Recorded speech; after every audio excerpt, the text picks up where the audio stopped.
about business, finance, economics, and market on the Small Business Show with Johannes Balogun. According to Business Tech Online news article, drivers in South Africa are making two big changes to save money, of which one of the changes is downgrading their cars.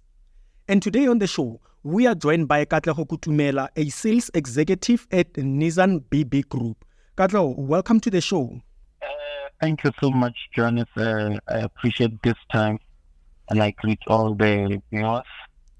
It's a pleasure. It's a pleasure, Katlego. So, Katlego, in South Africa, there's been a conservative rise on the interest rate, and it's affecting consumers, more especially those who are buying cars and mortgages. And across all newspaper articles, it's on the front page. Consumers are now unable to pay on their installments on cars, some are unable to pay on their house bond. And you are in the industry, you see it each and every single day. And so I want you to paint us a picture or to walk us through to understand how exactly is the rise on the interest rate affecting on car installment? Yeah, John, you're very correct about the rise in inflation causing the consumer behavior to change.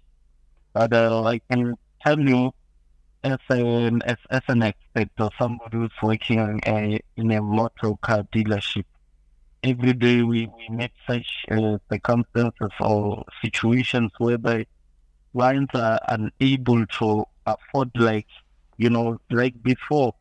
Remember, as the central bank, or let me say, as the Reserve Bank increases the repo rate, then the banks have to borrow money from the Reserve Bank. Then the banks have no option but also to increase on their side the interest rate. And you find that the value of money is too low, and at such time people spend less. They call it economic downturn. So you find people spending less money. People are not willing to spend anymore. So such circumstances affect the economy too badly, because people are not, the value of money is too low, and people are not willing to spend their money, whether in taking more loans or paying up their vehicles. So it becomes a kind. And you are right there, Katlego. A lot of people are unable to keep up with this rise on the interest rate. And just to actually like put this on spot for many of people who are unaware. Where I was actually looking at the Johannesburg Stock Exchange portfolio, basically, and specifically on the top 40 JSE. Right now, since January up until to this month, the JSE top 40 is down at about 9-point-something%. That is close to 10%. And it really shows on how companies are struggling to make it. Companies are struggling to survive because of consumers are now unable to afford. And I can imagine a lot of people coming to the dealership with regards to downgrading their cars. As you are engaging with your clients there at the dealership as a sales executive, what is the emotion of clients as they come for downgrading? Firstly, people come there, probably you're thinking, okay, I'm this, I'm that, or I'm working here, I'm really going to qualify for the car. You come, you try to make an application, and you're not even close to where you thought actually, it's beyond your budget, So you're looking at that on the other eye, that you see the disappointment in somebody.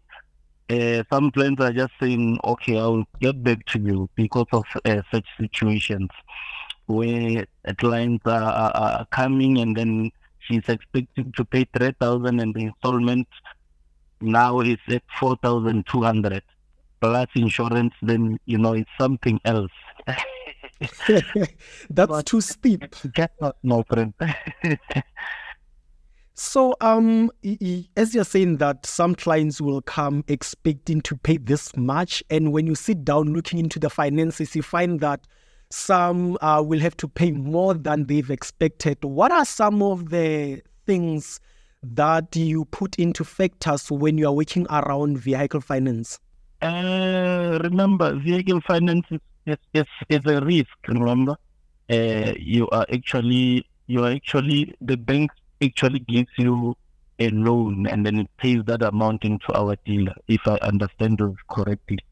So it's a risk, and we are looking at how a person is spending behavior and some risk factors, how you pay your creditors. That's the criteria we use to actually say this person can approve or not. So you find that a lot of people are qualifying for very high interest rate because of how they don't manage their accounts very well. So it is advisable for customers to understand that when you open an account, or it's a clothing account, furniture account, or a cell phone account, even if you are, I had people coming to me and say, no, I was just owing 54 rand there. I met a lot of customers. I'm just owing, it was like 17 rand that was left. You know that amount, if you leave it and you don't pay it up, some other day will come and you are looking for the car to purchase a car, and then you can't even qualify because of that. Because there is what we call credit history on your profile. We can actually pull that out and see what is your behavior in terms of paying your. So if you cannot be faithful in paying that clothing account, then how are you going to pay a car for around 229,000 rand? So it's how this game play. So it's very advisable for customers to understand the criteria we use to measure such approaches that you want to purchase a car. So Katlego, if I may to understand, would you say that a lot of people come into a car dealership to buy a car, and at that moment they are surprised that their credit record doesn't allow them? So a lot of people, they just come into the car dealership without first checking their credit record. I think it's even better to learn this very early, even before you are thinking of purchasing a car. Because let's say as a student, or you are at a college level, you are still studying, and we have this tendency of going and opening an account to at least buy some clothes, and then a lot of people who are from Bapitis and stuff are saying, no, it was just 200 that I left. I didn't even pay it, but I'm earning a good salary, not knowing that it's not about the good salary. You see somebody earning a very good salary but not qualifying for even the cheapest car, because what they look at is how were you managing the history of how were you managing your accounts. Are you paying your accounts on time? Are you, your statement is going to say a lot as pertaining to the credit history. There is institutions like Credit Bureau, Clear Score, that can guide clients on how to behave. It can even, there are some reminders there telling you how to manage your account, how to pay your account, advising you to open up a credit card and pay it on time, so that your credit score can increase, and at such level you then qualify. You have a good qualifying criteria, let me say, for the car. Okay, now I understand. And so, Katlego, if we were to drift back to talking about people who are downgrading their cars because of it's something that it's the news that are in every platform, news media platform, you would find that everyone is struggling to pay their car. Everyone is now defaulting back to downgrading because of they still wanna keep their cars to move from point A to point B, but now with the monthly installments, it's too steep. People are unable to pay that monthly installment. I want to understand the process or rather this contract, when someone signs an agreement to pay a certain monthly installment, isn't that installment a fixed amount? Okay, I think that is a very, very good question. I wish you can say that again. All right. When coming to purchase a car, right? You find that, let me say, you are approved by maybe 4 banks. There are always 2 installments appearing on the portal or on that approval form. The other one is called a fixed rate. The other one is called a linked rate. So a lot of people take the linked rate, forgetting that when the inflation goes up, that installment also goes up together with the interest rate or the repo rate. As the country is going through economic challenges and then the interest rates are going up, you are also going to have your installment being increased in the middle of the contract. It fluctuates. If the economy goes down, the installment also goes down. But the risk is that, if you're earning this much, a little salary, or, your budget is like this, and then the installment is increasing. Yeah, certainly we are having a lot of people coming and they want to, downgrade, and they want to change to smaller vehicles because of that. So clients should be always aware that there is what we call fixed rate, where you can actually, your installment, no matter the circumstances or the challenges in the country, your installment is constant, it's the same. It doesn't change. It doesn't change on the changes of interest rate, but it remains the same no matter the economic downturn. So it's important to understand that. And so if I'm to understand you well, you're saying that there's a linked rate and there's also a fixed rate. So a fixed rate is the one that doesn't change, and a linked rate, it does change with the circumstances of the economy. Yeah, and the trap is that the linked rate is always lower than the fixed rate. You find that maybe on a fixed rate, it's, let's say, 5,000 rand, and when you look at the linked rate, it says 4.3. And then you are looking at the 2 installments, you are thinking, oh, wow, no, the 4.3 is much cheaper, I can afford it rather than 5. Forgetting that when the rate changes, you are finally going to get the 5,000 as the installment goes up, also expecting the increase in your installment. So it's a matter of choices and the knowledge. So clients should always, as they go to sign for the contract, those are the things to consider and put in mind. Not to be too excited about the process of buying a car and you forget important things like this. And so would you say that sometimes when the client is looking at both these prices, for argument's sake, 4,000, 5,000, is just the excitement of seeing the numbers? Oh, this one it's low and this one it's high, so therefore I'm just going to pick this low one. Yes, what we call customer experience. Let's say your first car, Johannes, you get to be too excited when we tell you, you know what, tomorrow you can come, sign, collect the car. You are not even thinking about, yes, right? You're already seeing yourself taking nice trips with your friends, then going to church, So a lot of people, even at that particular day, it's a challenge to get the client focused because it's so excited. Everything is yes. And then the next 1 year or so, you're starting to see the circumstances of what you have agreed upon. I am definitely familiar with that, and I am guilty of that. I'm gonna tell you what. So just about 2 months ago, I think it was 2 months ago, I've been planning to buy a smart TV in my house. And so as I've been planning to buy this, now I have the money to buy this smart TV. So I'm going to town, I'm browsing all of the stores, looking for the one that is affordable and all that. Finally, I get the one that is affordable. It's smart TV, it's big one, it's nice, it has everything that I want, all of the features and all that. And as we were about to make the payment process, my mind was not there. So my mind was just home, my screen on the wall, able to do whatever that I do. They just said sign. I signed everything. And I didn't even read the contract to your surprise. And after about a week, maybe, that's when I was able to sit down, calm, and go through the agreement to see what's what.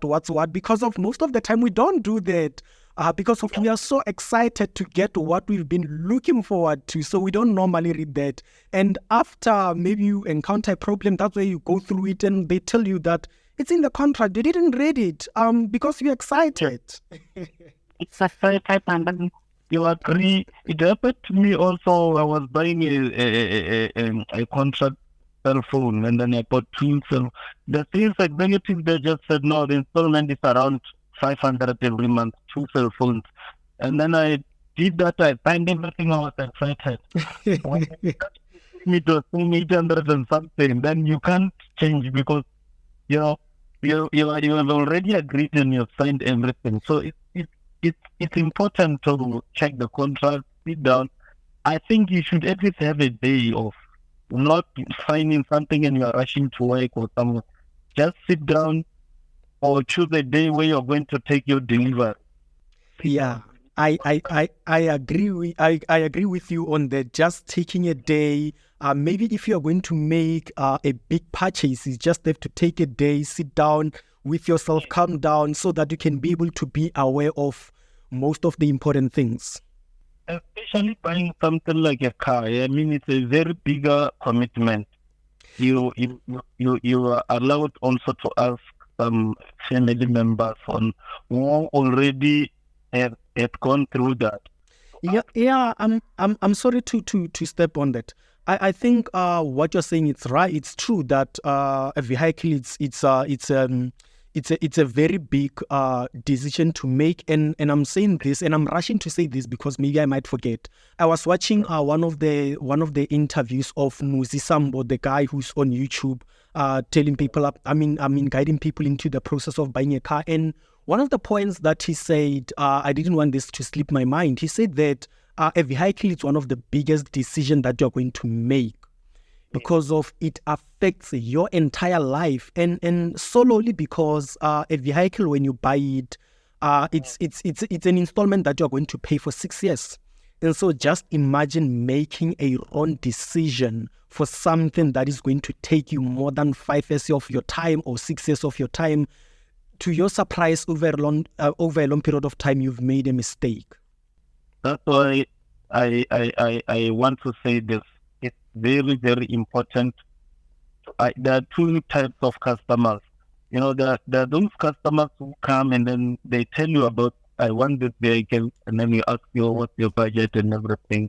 We guide you, okay, I think we are good to go. You can qualify for this car, and then your installment can be the same. That's right. Going outside, the person is inconsistent in his decisions. Now he's coming back, he wants to change to this, he wants to change to this.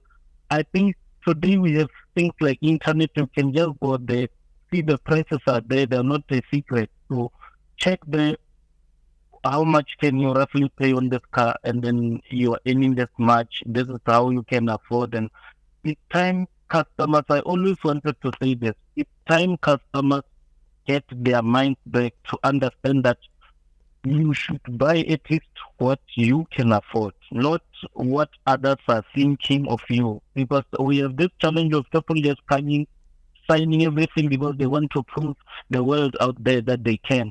But actually, that's the car you don't even qualify for, or you can't, you can't maintain, because even after buying a car, you still need to maintain it, take it for service, its consumption. A lot of things have to be considered. That's why it's important to at least Google, check the fuel consumption on the car. Can you really make it through the 6 years? It's important. Yeah, I understand that now. I get it. Yes, so that's important. All right. So, Katlego, I want us to focus on this one now. When we talk about downgrading a car, What are some of the conditions that the dealership has to approve a client to downgrade their cars? Firstly, we're going to check. Remember, the vehicle is not an asset, so let me think. It loses value as the years goes by and its condition. So we check the condition of the car. We check the year model of the car. We check the kilometers, and then that is going to determine if we can still be able to take the car back and then give you another one. Because some cars have been involved in, a lot of things like, scratches. It has been in an accident. So those are the things we look at when we consider doing a trade-in. So another thing, we are going to look at what we call a shortfall, because remember, when you buy a car of 200,000, the bank is still going to charge you interest. So the question is, who is going to pay that interest that is remaining on the price of the car? You remember? So let's say your interest is now 40,000 rand. It means the car you're going to purchase, we are putting that 40,000 rand on top of the price of the car you are looking at buying now when you do a trade-in. So those are the things to put in mind also. They're very important. That is what we're looking for. And it seems like those conditions are very tight and strict. And have you ever been in moments where, have you ever encountered moments where a client comes for a trade-in or for a downgrade and you decline the request? Very, very, a lot of times. Because remember, the fact that you're driving a car now doesn't mean you'll approve again the next time. It is also another factor again to keep your credit record very clean and perfect. Because if you are going to trade the car in, we are still going through that application process again, and your credit history is still being considered again.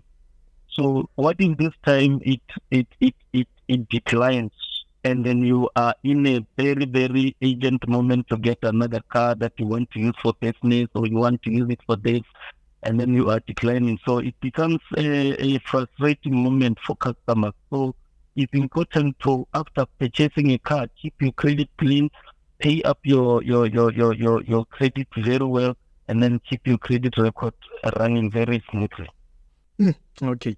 And so, Katlego, perhaps we've been talking about this financing.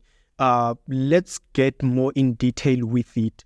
What are the options for vehicle finance? We as dealerships normally work with different financial institutions. These days there are a lot of different financial institutions. You can go to the bank straight and then talk to your banker that I'm looking for a car of 200,000 rand, and the car is this, maybe the name of the car, let's say VW or Nissan Magnite. Then you come to the dealer, we give you the quotation, you go straight to the bank that you prefer, and then they do financing part with you. You just come with a release note to come and collect the car, or you can do finance through the dealership. What you do is you come and apply with us, and we are the middleman between you and the bank.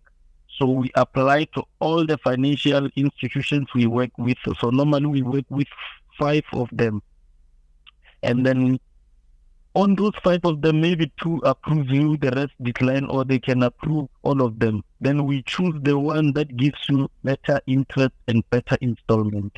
That's how we play the game. So if let's say Standard Bank is approving you and giving you the best interest rate and the good installment, we normally take the one, and it's gonna be the one financing. Oh, so basically it's 2 options from what you're saying. It's going via independently via a bank, and also approaching it via a dealership, where the dealership is the middleman between this client and the bank? Yeah, the advantage about coming to the dealer is that that application, when you fill it in, we have a system of applying to all these banks simultaneously. So the application goes through all of them simultaneously. But self-finance, let's say you prefer using this bank, and then you go there and then they give you higher interest rates. You don't know what other banks could have given you. That's how we always advise it's better maybe to come to the dealer, and at least if 5 of them are approved, you can choose which one is giving you a better interest rate. Okay, and here's something that I want to understand, Katlego. We talk about financing a vehicle, right? And someone wants a car, and say, how do you know whether the loan that you will get will be able to finance a specific car? Let's say, for argument's sake, let's say I come to the dealership and I am looking to buy Ford Ranger, and Ford Ranger it's about 450,000 rands, and the installment there perhaps for argument's sake, let's say it's 9,000 rand somewhere there, or 10,000 rand, and I cannot afford that, or the bank cannot give me that 450,000. What happened around that? Because what I'm trying to understand is there ever a moment where a client comes looking for a specific car and they end up getting a whole different car because of the loan? Yes, how it works is that even if you're earning a good salary and you're looking for a Ford Ranger, that's what I'm saying. It's like, I was telling another customer that even you also at schools as a teacher, you are a teacher. There is a criteria you use to determine whether this child passed or failed. The very same thing that we use in the dealer.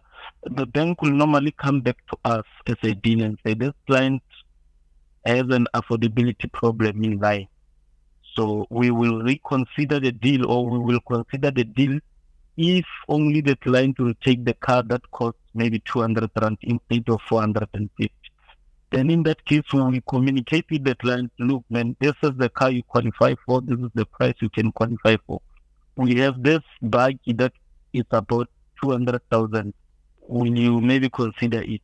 Then the client end up changing his mind to take something lower than what he expected. Based on that is based also on the client's, his decision-making process. Because some people, even though that's what they qualify for, they just don't accept. And so in most cases, as a sales executive, in your experience, what has it been like? Clients coming to get, most of the clients, do they get what they want, or do they get what the bank can approve? In a scale of 1 to 10, which is what? Because I'm trying to educate people, because of most of the people are not aware of this, right? Because of we all have our own expectations. Because of even I myself, I have my own dream car, and one day I'll just walk to the dealership and say, you know what, I just want Mercedes-Benz G63, and they say, Mr. Walo, you don't qualify for G63, you only qualify for C-Class. And I'm like, what? How? This is my dream car. This is how much I earn. I can be able to pay this. That kind of a situation. Yeah, those things. I remember when you do a car application, they're also going to check your banks, your spending behavior. They can go through your system and they can check. Actually, your bank statement can tell how much you're spending per month. And then maybe at the end of the month, normally how much are you left with in your bank? And those are the things to help us see, okay, this person, he wants Ford Ranger that costs 8,000 rand per month, but in his bank it's left with 2,000 rand. So it means you have a negative cash flow.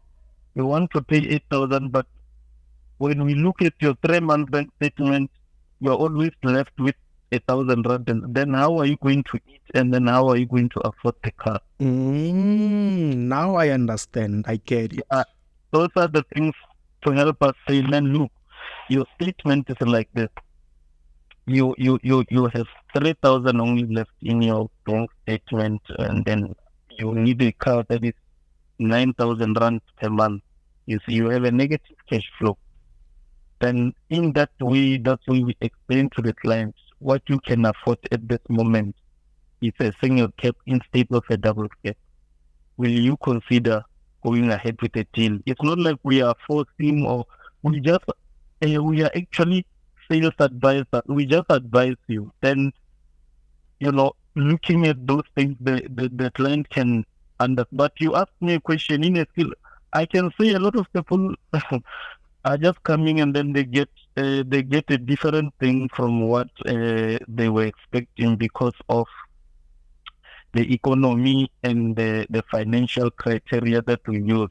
It's more real than just having a dream car. When you get this, it's more, you get more advices than when you were just talking with friends. Remember, I believe we are experts in this thing. So there we are going to advise him. This is what it costs per month, and we tried, very hard to negotiate the deal for you.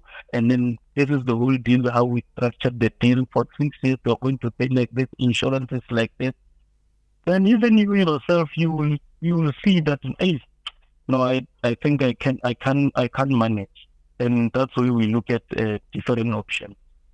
Well, Katlego, I think you've covered enough to help us understand around vehicle finance, to understand how the process goes. And from what you're saying, if we were to sum up this conversation, you would say, from what you're saying, I picked up from what you're saying, to sum up this conversation, that the most important thing is to look into your credit score.